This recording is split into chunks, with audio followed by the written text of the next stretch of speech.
بات نہیں کرتی ہوں نادان دوست کیسے ہوتے ہیں، جو ٹی وی پہ جو مر گئے وہ سنگر ان کے گانے دکھاتے رہتے. بھئی اب تو چھوڑ دو ان کی جان نا، انہوں نے کیا ڈانس کیا اور کیا گانے گائے، وہی دکھاتے رہتے ہیں بار بار. تو یہ جیسے لوگوں میں آپ اٹھے بیٹھیں گے ویسی پھل بھی پائیں گے، اللہ معاف کرے.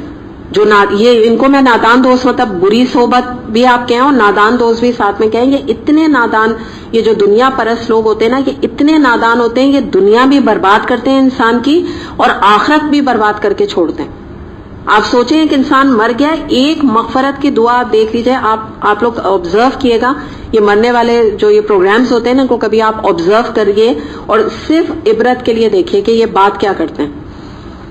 سوائے ان کے گانوں کے، سوائے ان کے ڈانسز کے، سوائے ان کی بہترین فلموں میں جو انہوں نے ایکٹنگ کی اور ہم ان سے کتنا متاثر ہیں، اور مرنے کے بعد بھی ماشاءاللہ انشاءاللہ کرتے رہتے ہیں، ماشاءاللہ اتنی اچھی فلموں میں کام کیا. تو یہ بہت نادان، یہ جو بری صحبت ہے، یہ تو آپ کو پتا ہے نا، سورہ فرقان میں آیت آتی ہے، سٹارٹنگ میں ہی آتا ہے کہ وہ، میں نے آپ کو پہلے بھی بتایا تھا کہ وہ ایک انسان جو ہے وہ جنت میں ایک دم سے نیچے دیکھے گا، تہ کی دوزخ میں اس کو اپنا دوست نظر آئے گا. تو وہ کہے گا کہ تم اور یہاں. تو وہ بعد میں کلام اپنے سے کرے گا کہ اللہ تیرا شکر ہے کہ اللہ تعالیٰ میں نے اس شخص کو اپنا دوست نہیں بنایا اور میں اس کے کہنے میں نہیں آیا، اور اگر میں نے کہیں اس کی بات مان لی ہوتی تو آج میرا یہ انجام ہوتا. تو اس کا مطلب ان کے ساتھ اٹھتا بیٹھتا تھا وہ، لیکن اس نے دلی تعلق نہیں رکھا. یہاں میں یہ قطع رحمی نہیں کہہ رہی نا آپ سے، مطلب تعلق تھا، اس کو ملتا جلتا تھا، تبلیغ کرتا رہتا ہوگا. جیسے وہ سورہ کہف ابھی ہم نے پڑھی تو باغ والے کا دوست تھا نا، ہم نے دیکھا تھا اس کا بھی دوست تھا ایسا، تو تبلیغ کرتا رہتا ہوگا. لیکن اس نے وہاں بھی جا کے اللہ تعالیٰ سے شکر ادا کیا کہ اللہ تعالیٰ میں ان لوگوں میں نہیں ہوں. اس کو اب دوست سکھا دیا گیا کہ دیکھو یہ تھا تمہارے ساتھ رہتا نادان دوست، اور اس میں یہ آتا ہے نا کہ یہ مجھے روکتا تھا نیکیاں کرنے اور دین کے کام کرنے سے، اچھے کاموں سے مجھے منع کرتا تھا، تو شکر ہے میں نے اس کی بات نہیں مانی. تو یاد رکھیں صحبت جو ہے نا plays a big role in one's life, بہت ہی امپورٹنٹ رول ادا کرتی ہے. اور انسان یہ یاد رکھے کہ عزت جو ہے وہ عزت ہے جس کو اللہ قابل عزت سمجھے. تعریف وہ ہے کہ اللہ اس شخص کی تعریف کرے، ورنہ دنیا والے اگر آپ کی تعریف کرتے کرتے بھی تھک جائیں اور اللہ نہ کرے اللہ تعالیٰ کیا کوئی انسان بے عزت ہے اور اللہ اس سے خوش نہیں ہے، اللہ تعالیٰ ناراض ہے اس سے، اللہ تعالیٰ کا غضب بھڑک رہا ہے، اللہ تعالیٰ فرشتوں سے کہہ رہا ہے، فرشتے کہہ رہے ہیں کہ یہ بندوں تم لوگ کیا کر رہے ہو، کیا کرو. یہی تو فرشتے دیکھ دیکھ کے سوچتے ہیں کہ یہ کیا کر رہا ہے یہ بندہ، جس کو کہ اللہ تعالیٰ نے اتنا مقام دیا تھا شیطان کے آگے، سجدہ کروایا تھا ہم فرشتوں سے، آج اسی رب کی نافرمانی کر رہا ہے.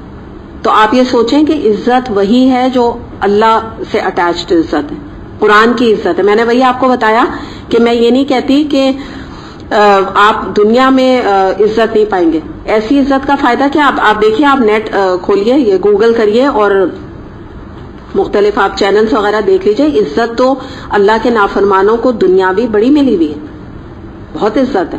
آپ یہاں پر ہمارے ادھر امریکہ میں دیکھ لیجئے، جو لوگ پرائم منسٹر بن گئے ہیں یا بڑے بڑے فرانس کے پرائم منسٹر ایتھیسٹ ہیں، رشیا کے پرائم منسٹر ایتھیسٹ ہیں، یہ سب اس طرح کے بنے ہوئے ہیں. تو عزت تو ان کو بھی بڑی ملی ہوئی ہے نا، دنیاوی عزت. تو دنیاوی عزت کے چکر میں نہیں جائیں، اللہ کیا مقام ہے، اصل تو یہ کاؤنٹ کرتا ہے، یہ چیز اہمیت کیا حامل ہے.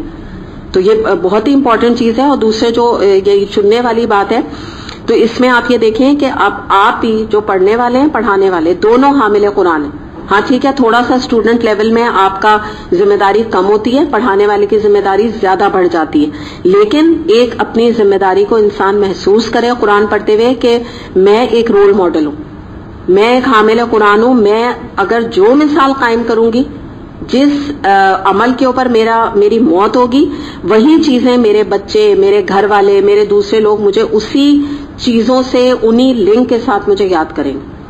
اور جب دنیا والے ہی آپ کو اس چیز سے یاد کر رہے ہیں تو یاد رکھیے کہ اللہ کے بھی اسی چیز سے ہم اٹھائے جائیں گے. کہتے ہیں نا تم اپنے آخری عمل پہ اٹھائے جاؤ گے، جو بھی تمہارا عمل ہوگا. اچھا، ضروری نہیں کہ اگر آپ کی جس دن یعنی آپ قرآن پڑھ رہی ہیں یا آپ کوئی اچھا نیک کام کر رہی ہیں آپ کی موت آ جائے، لیکن آپ اس رستے پر تو ہیں نا.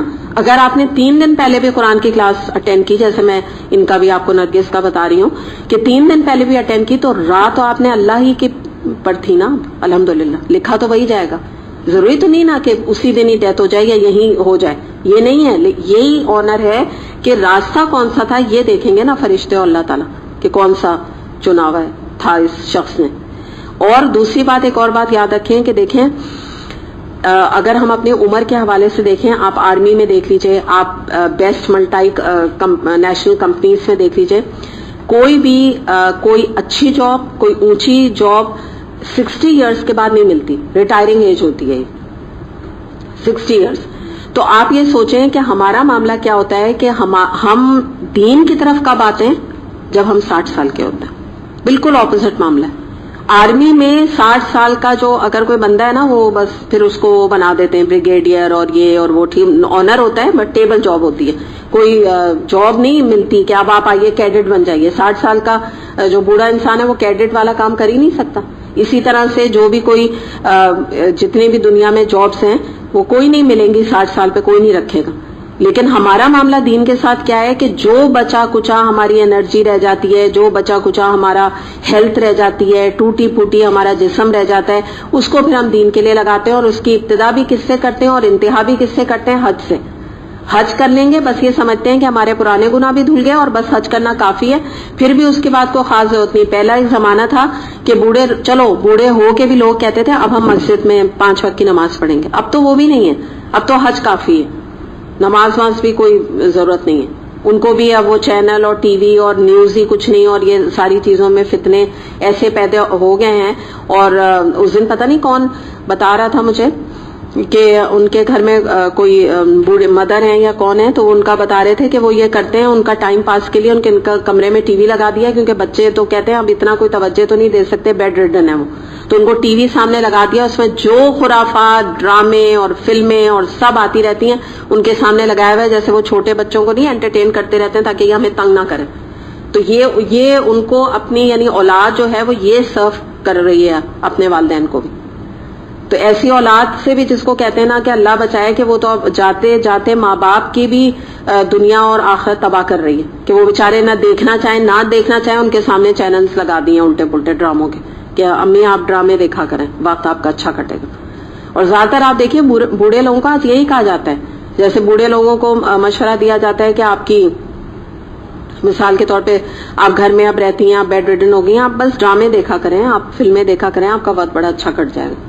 اب یہ نہیں کہتے آپ قرآن پڑھا کریں یا آپ کوئی نیٹ سے لیکچر نکال کے سن لیں, اللہ ماشاءاللہ ظاہر جو خود قرآن پڑھیں وہ یہ دعوت دیں گے نا. میں عام آپ کو ایک چیز بتا رہی ہوں دنیا میں یہ, تو یہ بہت بڑا آنر ہے کہ اگر اللہ تعالیٰ ہمیں اپنے دین کے کام کے لیے چن لے, کیونکہ دنیا میں لوگوں نے بڑے بڑے چیزوں میں اپنے چننے کے لیے خوش قسمتی سمجھتے ہیں, پولیٹکس میں آنے کے لیے, بڑی بڑی جابس کے لیے, بڑے بڑے اپنے آپ سمجھ لیجئے کہ بزنس بنانے کے لیے کہ ان میں چن لیا جائے, ان کی نام آ جائے ان کی کمپنی کا, اور بھی چھوٹی چھوٹی چیزوں میں بھی چننے کے لیے, تحفوں میں وہ جو ہوتے ہیں نا لاٹری کے ٹکٹ نکلنے کے لیے, تحفے ملنے کے لیے, ساری دنیا میں ان چیزوں کی دوڑ ہے کہ ہمیں اس کام کے لیے چن لیا جائے. اس کے طلب اگر لوگوں کو نہیں ہے, قدر نہیں ہے, تو اللہ کے لیے جو کہ, اور یاد رکھیے اللہ تعالیٰ ایسے ہر ایک کو نہیں چنتا,